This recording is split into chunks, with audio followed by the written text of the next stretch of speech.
Hey guys, welcome back to the Hide. We have got the world's cheapest SPR project back out on the bench today for part 2. So, you guys seen what we did originally when we first got this thing put together. Now, I was going through and combing through one of my parts boxes and ended up finding a CMC trigger out of a previous project rifle that I had shot and then sold. So I figured, hey, let's throw this in here and let's see if just one simple trigger upgrade could turn this thing into a shooter. If you remember back in the original video, the pull weight on this thing, it was like 6 pounds. I mean, it was really bad. It was one of the worst mil-spec triggers I have felt. I mean, it definitely wasn't a deal breaker by no means, just due to the price that I paid for the lower. But we could always do a little bit better. So I planned on getting like a Schmid or a LaRue or something like that, MBT, and putting in it to see if that helped. But already having this thing here at the Hide, figured I'd save a few bucks that way by not having to buy something else. So let's get a pull weight. Now they do advertise this trigger here as, it is a single stage, it's a flat face. They advertise it as 3.5 pounds, and it's just a little bit over 3.5. So I will say, as far as like shootability goes, it is hands down better than the mil-spec that we had originally. But let me get the camera refocused here. Let's get some rounds on target here and see if we got any improvements, guys. All right, fellas, so I got 3 of the 4 same loads that we used originally. So we've got the Berger 73 grain OTM match. I had to end up getting a hand load because I ran out of the ZQI Razor Core, but this is a hand load using a 75 grain Hornady hollow point boat tail over top of 23.1 grains of Barget. So we'll see how those do.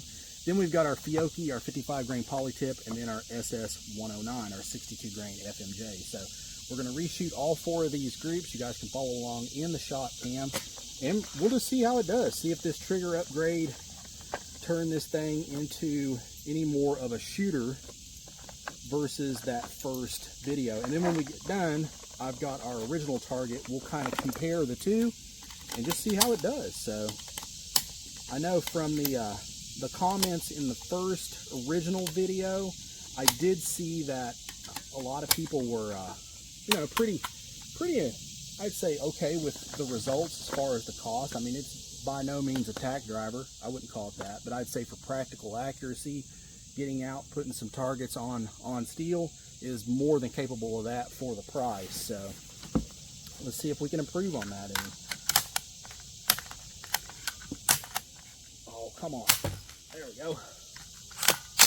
All right, so first one up, we're going to shoot the Federal open tip match, the 73 grain Berger. So let's see what we got here. First shot's up. Again, we're still using the 1 to 10 power Night Star optic, so getting a little bit used to shooting groups at 110 yards off of a 10 power. I have not done a lot of that, but it's definitely doable. So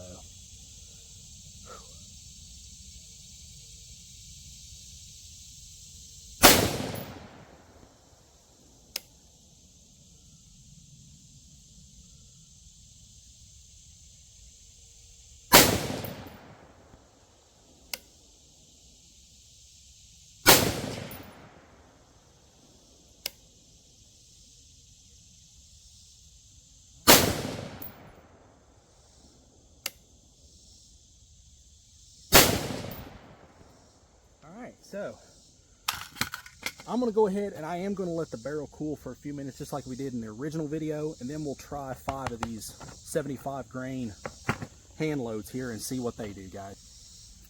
All right, fellas, we're loaded back up with our 5 hand loads.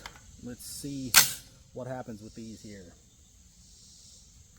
110 yards.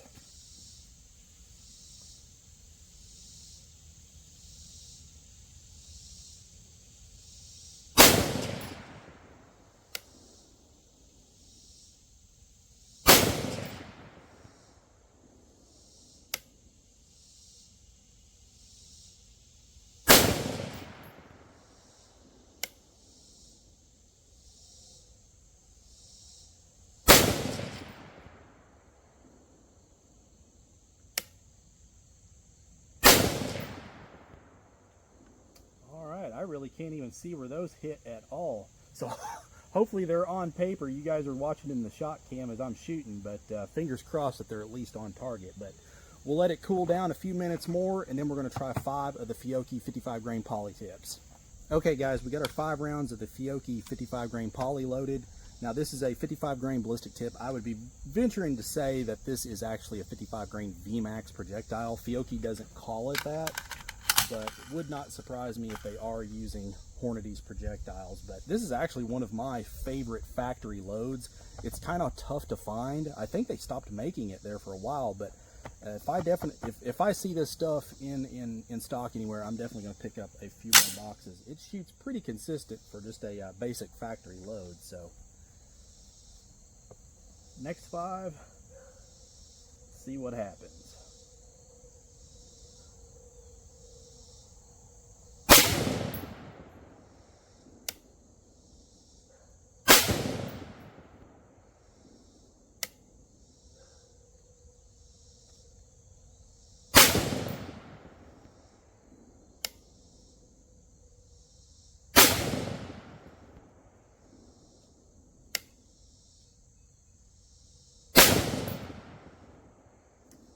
Last one of those.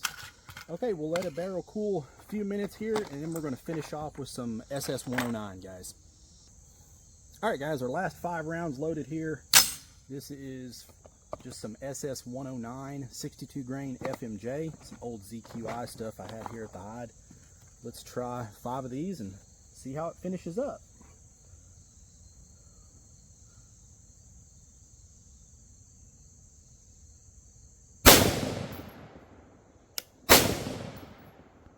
Oops, that one got away from me a little.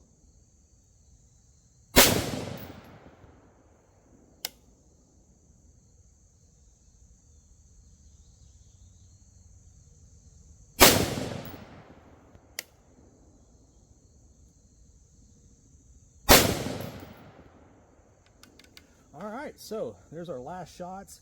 I'm going to run down, I'll grab the target, I'll also get our original target, and we'll kind of compare and contrast between the two versus the factory mil spec and then the CMC flat-faced. Okay guys, I just got back grabbing our target. So here is the original one we did in the initial review of this rig.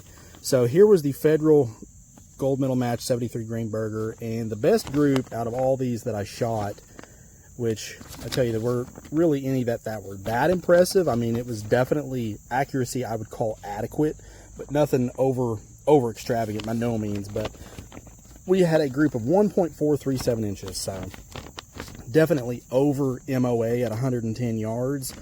This was the Razor Core. Again, I didn't have any more of this to shoot. Here is that 55 grain poly tip Fiocchi. So a few good shots, but nothing really that great. And then the SS 109, it kind of looked like a shotgun there. But nonetheless, if you guys were following along in the shot cam, all I can say is wow.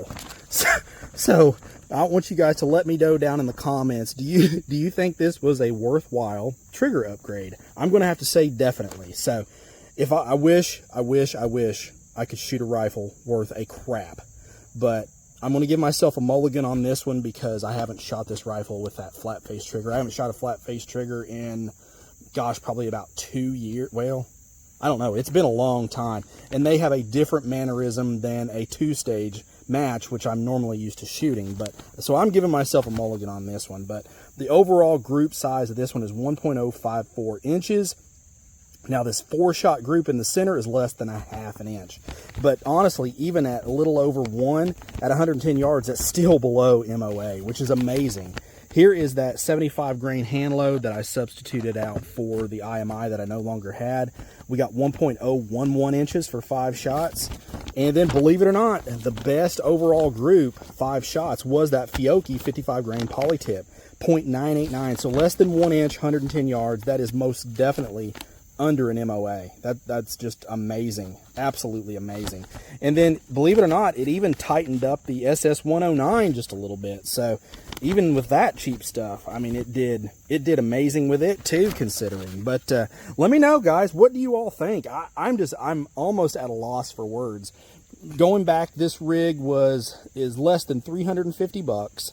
Now these CMC triggers, you can find them on sale sometimes for less than $150. I mean, that's a heck of an upgrade for a rifle that only cost $350 or less than $350. So I mean, you got to take that into context too. However, if you want to talk about worthwhile upgrades for your rifle, for your factory rifle, or a rifle that you've just kind of parted together or pieced together like this one is, it's really hard to go wrong with a quality trigger. So I don't know. I'm not going to tell you guys what to think on this, but for me, I am super stoked.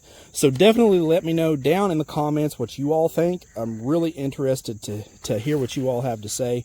And let me know if you'd like to see anything else on this rifle. If you guys would like to see any other videos on this one here. So the world's cheapest SPR project. So part 2, I think, was a absolute success. But please like, share, and subscribe, guys. It really does help the channel. As always, shoot straight. Later.